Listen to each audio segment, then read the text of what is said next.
Let me just get it straight sa inyo po, mga kapatid.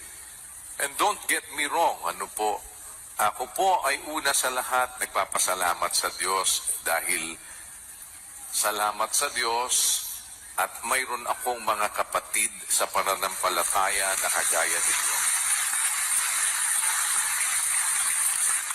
Salamat po sa Diyos dahil sa pagmamahal din po na iniuukol ninyo sa amin.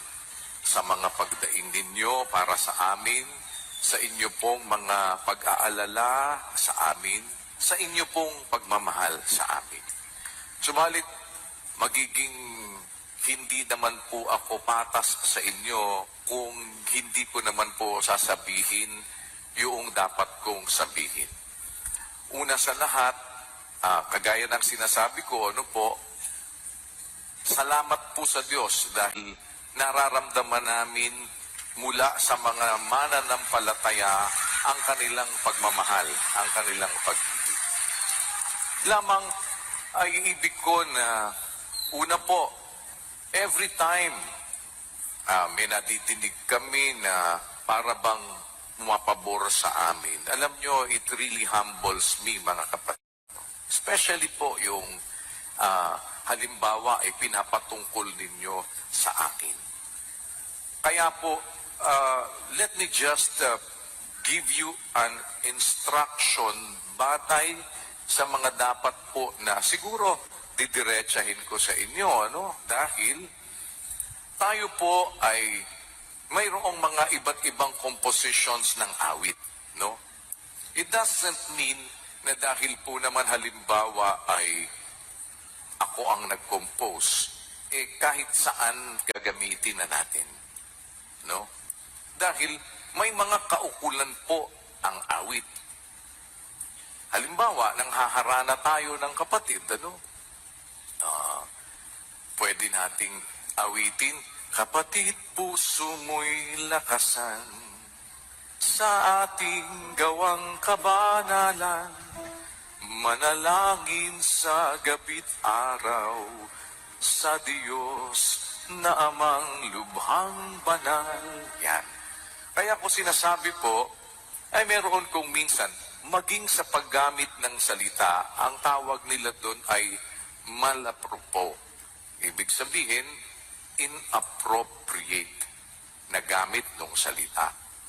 Ngayon, kaya ko lang po binabanggit sa inyo, hindi ko mapalagpas ito, at gusto ko na magmumula po ngayon sa tulong ng Diyos, magtulong-tulong tayong mga magkakapatid, especially yung mga nasa program committee, yung mga nagla-line up ng mga songs sa ating pagpapasalamat sa Diyos, na sa pagpapasalamat natin, ang line up of songs na ating aawitin, yung mga awit ng pagpupuri sa Diyos, mga kapatid.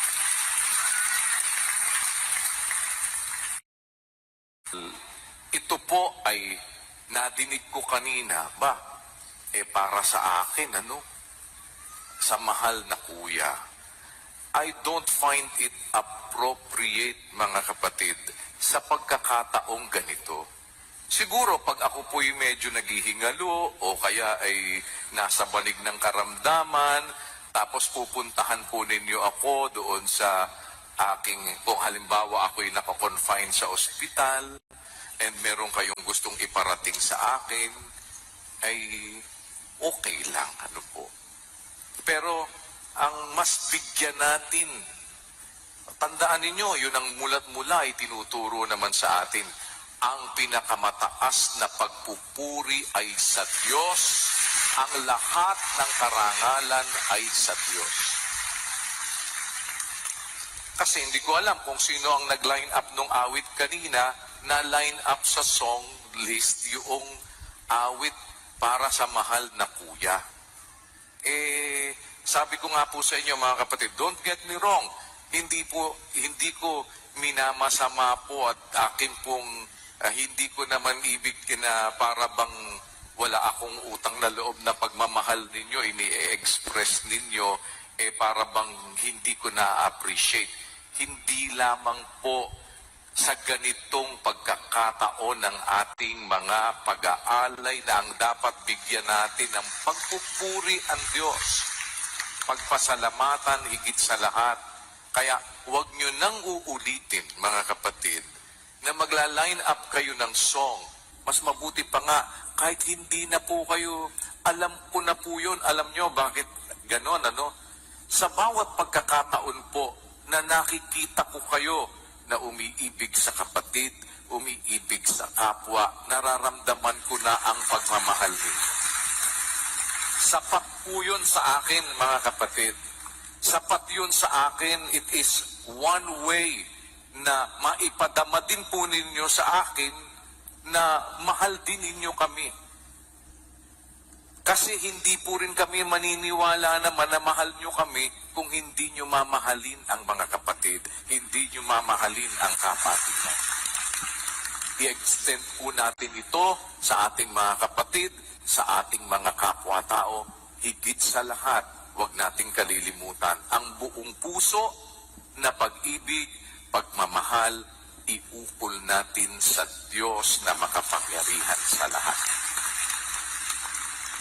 Kaya ipagpaumanhin po ninyo, baka mamaya, masabi ninyo, ikaw na nga ang inawitan.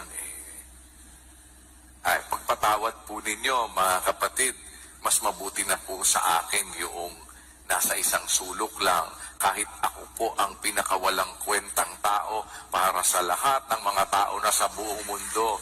Basta ang mahalaga, alam natin, ang pinakamahalaga sa buhay natin, ang pag-ibig sa pagkilala sa Diyos, pagpupuri sa Diyos, pagmamahal sa Diyos.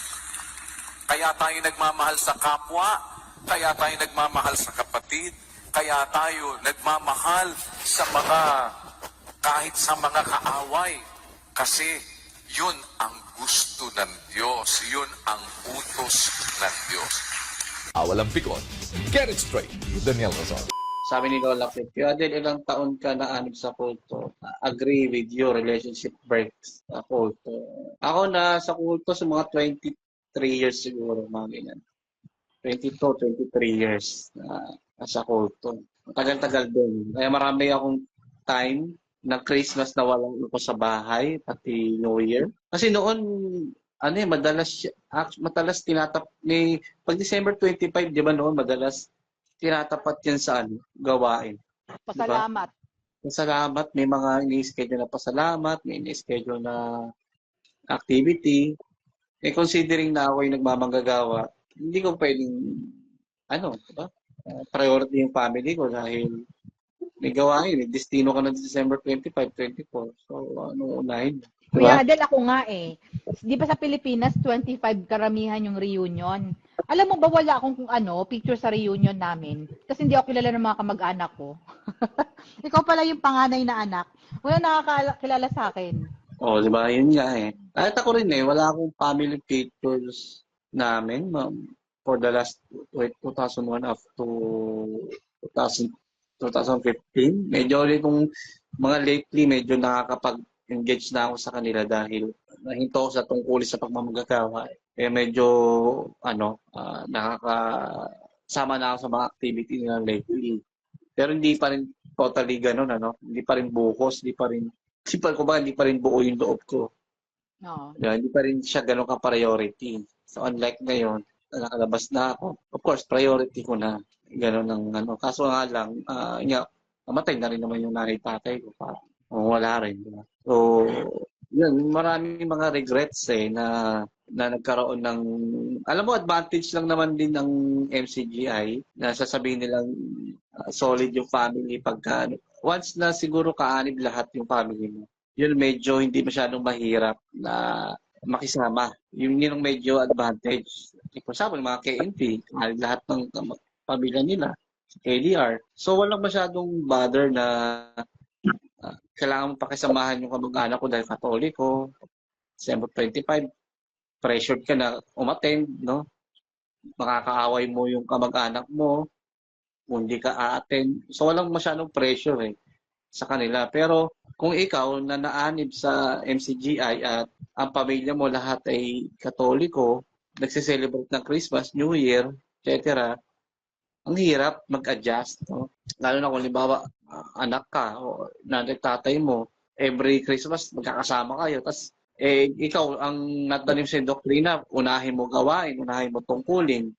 Natapat yung Christmas Day, may gawain, di ba? So ano ang tendency? Hindi ka a-attend sa family. Usually kasi December 25, ano yun family reunion na di ba? Oo. Parang nawawala na yung ano talaga yung real concept or yung real concept ng Christmas Day to celebrate because of Jesus birth, di ba? Parang hindi naman ewan ko lang kung ganoon pa rin ba nagiging kaisipan ng maraming Pilipino sa atin. Kapag sumasapit yung Christmas ay sineselebrate natin ito dahil kapanganakan ni Kristo. Parang Birthday hindi ni naman Jesus. birthday ni Jesus. Parang nakikita ko ang nagiging trend ay we celebrate Christmas because we celebrate family. Parang nagiging family reunion siya. Di ba? Kasi doon tayo nakakasama-sama, sama-sama kumakain, di ba? Parang gano'n, nagiging family-oriented yung Christmas Day. Which is good, Hindi, di ba Kuya Adel? Better yon. Kasi, bro mo, syempre, mas nasi-celebrate mo yung taong nakikita mo, mahal mo sa buhay. Sa akin, mas okay yun eh.